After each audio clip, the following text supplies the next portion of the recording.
Good morning friends. आज बात करेंगे बहुत ही इम्पोर्टेंट लेकिन शॉर्ट टॉपिक के ऊपर, शॉर्ट टर्म इन्वेस्टमेंट गोल्स के ऊपर। ये टॉपिक लास्ट वीडियो की तरह लेंथी नहीं होने वाला है, थोड़ा सा शॉर्ट होगा और लेकिन काफी इंफॉर्मेशन आपको मिल सकती है दोस्तों। तो चलिए शुरुआत करते हैं। सबसे पहले है कि हमें इमरजेंसी फंड बेसिकली कितना चाहिए होगा और किस फॉर्म में चाहिए होगा, और ये हमें क्या बेनिफिट दे सकता है दोस्तों। अगर हम इमरजेंसी बिल्ड करते हैं तो क्या हमें बेनिफिट्स हो सकते हैं। तो सबसे पहले बात करें तो हमारे पास 12 मंथ का जो हमारा आज के दिन का खर्चा है, मान लेते हैं आपका एक महीने का खर्चा 50,000 रुपये है, तो आपके पास एट लीस्ट 6 लाख रुपीस होने चाहिए इमरजेंसी फंड के लिए। आपने काफी वीडियोस में देखा होगा कि 6 मंथ के ही आपके पास फंड होने चाहिए, लेकिन यहाँ पर मैं आपको सजेशन दे रहा हूँ कि 12 मंथ के आपके पास एक्सपेंसेस होने चाहिए। अगर आपका 50,000 का खर्चा है तो लगभग 6 लाख रुपए आपके इमरजेंसी फंड के तौर पर आपके पास पड़े होने चाहिए। तो एक और बात कहता हूँ, जो आप देख सकते हो भी 6 मंथ का जो आपका एक्सपेंसेस होगा वो आपके पास एक लिक्विड फॉर्म में होना चाहिए, जिसको आप जब चाहो तब विड्रॉ कर सको, यानी कि आपके सेविंग अकाउंट में पड़ा होना चाहिए। 3 लाख रुपए आपके पास सेविंग अकाउंट में पड़े होने चाहिए, जिसको आप जब चाहे आप विड्रॉ कर सकते हो दोस्तों। ऐसी फॉर्म में आपको ये पैसा रखना चाहिए, और जो बाकी बचा है 50%, जो 3 लाख रुपए है, वो अलग अलग फंड्स में आपको इन्वेस्ट करना चाहिए या सेव करना चाहिए। इसके बारे में हम आगे डिस्कशन करेंगे दोस्तों। तो बेसिकली अगर हम इमरजेंसी फंड मान लो बिल्ड भी कर लेते हैं तो इससे हमें क्या फायदा होने वाला चाहिए। तो एक तो हमें ये एक पीस ऑफ माइंड देता है, इसलिए हमें इमरजेंसी फंड बिल्ड करना चाहिए। हमारे पास कोई चीज़ की ऑफर आती है, कोई डिस्काउंटेड ऑफर आती है, तो तब हमें कुछ पैसा चाहिए होगा, तो डेट लेने की बजाय, जैसे आप देखते होंगे सितंबर अक्टूबर नवंबर के आसपास कुछ सेल्स लगती हैं अमेजोन फ्लिपकार्ट या कुछ और कंपनीज के द्वारा। तो वहां पर मोस्टली लोग क्या करते हैं, वो क्रेडिट कार्ड के थ्रू इन्वेस्ट अपना परचेजिंग करते हैं और ईएमआई करवा लेते हैं। लेकिन अगर आपके पास एक इमरजेंसी फंड होगा तो आप इसको अवॉइड कर सकते हो, ईएमआई ना बनवाने के। चीज बेशक आप क्रेडिट कार्ड के थ्रू उसका बेनिफिट ले सकते हो जो डिस्काउंट का है, लेकिन आप उसी को रीपेमेंट करके जल्दी से जल्दी अपना डेट क्लियर कर सकते हो दोस्तों। इसके लिए आपके पास इमरजेंसी फंड होना चाहिए। आपका जॉब लॉस हो जाता है तब भी आपके पास एक सेफ फंड होना चाहिए। आपके पास एटलीस्ट 12 मंथ के एक्सपेंसेस होने चाहिए दोस्तों। इसके बाद अगर हम बात करते हैं, फैमिली में आपके किसी इमरजेंसी पड़ गई है, जैसे ब्रदर या सिस्टर के घर में कहीं इमरजेंसी पड़ गई है, तो आपको उनकी भी हेल्प करनी चाहिए। तो वहां पर भी आपके इमरजेंसी फंड काफी काम आ सकता है। अनएक्सपेक्टेड अगर लीगल कॉस्ट आती है उसको भी बियर आउट करने के लिए आपके पास एक्सपेंसेस होना चाहिए। अगर आपको कहीं बाहर ट्रेवल करने के लिए इमरजेंसी में जाना पड़ रहा है, तब भी आपके पास एक अगर इमरजेंसी फंड है तो भी आप वहां पर अपने जो इन्वेस्टमेंट्स को हिलाओगे नहीं, जो लॉन्ग टर्म के गोल्स हैं उनको छेड़छाड़ नहीं करोगे।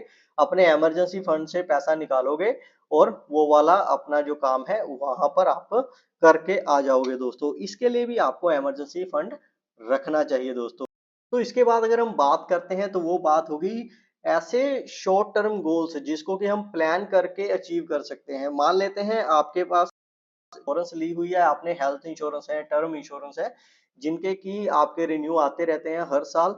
तो उसको फुलफिल करने के लिए आप एक छोटी अमाउंट की इन्वेस्टमेंट कर सकते हो। हर मंथ आपके अकाउंट से वो डेप्ट होती जाएगी और आप इन्वेस्टमेंट करते जाओगे या सेविंग करते जाओगे, तो आपको क्या है, बर्डन नहीं लगेगा एकदम से इंश्योरेंस पॉलिसी को रिन्यू करवाना। इसके बाद अगर हम बात करते हैं, अक्सर ये देखा गया है कि अप्रैल के मंथ में जो एडमिशन्स होती हैं बच्चों की, वहां पर हमारा जो पैसा है वो भी हम एक टेंशन भरी सिचुएशन में पेरेंट्स आ जाते हैं कि इतना पैसा कहाँ से लाएं, क्योंकि बच्चों की एडमिशन भी करानी जरूरी है। तो इधर उधर से कहीं ना कहीं जुगाड़ करके वो अपना कर देते हैं। लेकिन अगर आपने पहले ही प्लान किया हो कि मेरे को अगले साल, मान लेते हैं 2026 में, इस बार का तो आप कर लोगे, लेकिन 2026 में आपको अपने बच्चे की एडमिशन करवानी है, तो आज ही से अगर आप छोटी छोटी अमाउंट हर महीने इन्वेस्टमेंट में या सेविंग अकाउंट में डालते रहोगे तो आपका एक plan short term goal achieve हो जाएगा दोस्तों।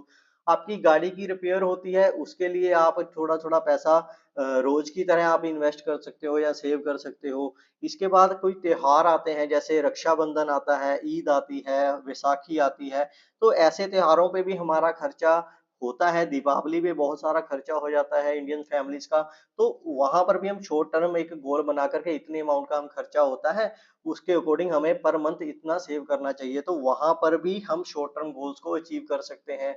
आपने हर साल कहीं न कहीं बच्चों को लेकर के छुट्टियों में घूमने जाना होता है, तो उसके लिए भी एकदम से इतना पैसा निकालना मुश्किल हो सकता है कई बार, तो उसके लिए भी आप प्लान कर सकते हैं और इन्वेस्टमेंट या सेविंग कर सकते हैं।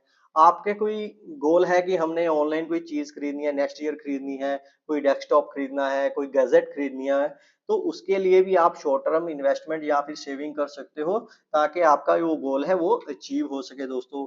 तो इसको अचीव कैसे करना है, उसके लिए भी आपके पास कई सारे ऑप्शंस अवेलेबल हैं। जैसे अगर हम बात करते हैं, बैंक या पोस्ट ऑफिस में आप सेविंग या इन्वेस्टमेंट कर सकते हो, या फिर आप म्यूचुअल फंड्स में भी जा सकते हो। अगर हम बैंक या पोस्ट ऑफिस की बात करते हैं, तो आप वहाँ पर आरडी कर सकते हो। दूसरा है आप एफडी कर सकते हो, जो बहुत ही ट्रेडिशनल मेथड्स हैं।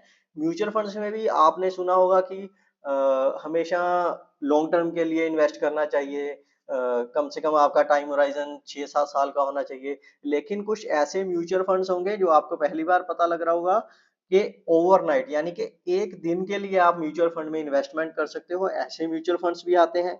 लिक्विड म्यूचुअल फंड्स, जहाँ पर आप 7 दिन के लिए भी इन्वेस्टमेंट कर सकते हो। तो ultra short duration funds, long duration funds और मनी मार्केट फंड्स जैसे हैं, आप लगभग 1 साल तक अगर आप इन्वेस्टमेंट करना चाहते हो, तो आप इन्वेस्ट कर सकते हो दोस्तों। मेरा नाम राजकुमार है और मैं कैम्फी रजिस्टर्ड म्यूचुअल फंड डिस्ट्रीब्यूटर हूँ। बेसिकली हम अपने इन्वेस्टर्स की रिस्क प्रोफाइल के अकॉर्डिंग ही इन्वेस्टमेंट करवाते हैं, उनके गोल को आइडेंटिफाई करके ही इन्वेस्टमेंट करवाते हैं, एसेट एलोकेशन करके इन्वेस्टमेंट करवाते हैं, रेगुलर पोर्टफोलियो रिव्यू करते रहते हैं और रेगुलर अवेयरनेस सेशन करते रहते हैं, जो कि ऑनलाइन होते हैं और ऑफलाइन भी होते हैं। तो बेसिकली अगर आप भी इन सभी पैरामीटर्स को ध्यान में रख कर के इन्वेस्टमेंट करवाना चाहते हैं, तो आज ही कॉन्टैक्ट कर सकते हैं दोस्तों। आज की वीडियो में इतना ही, जल्द मिलेंगे नए वीडियो के साथ, नए टॉपिक के साथ। धन्यवाद।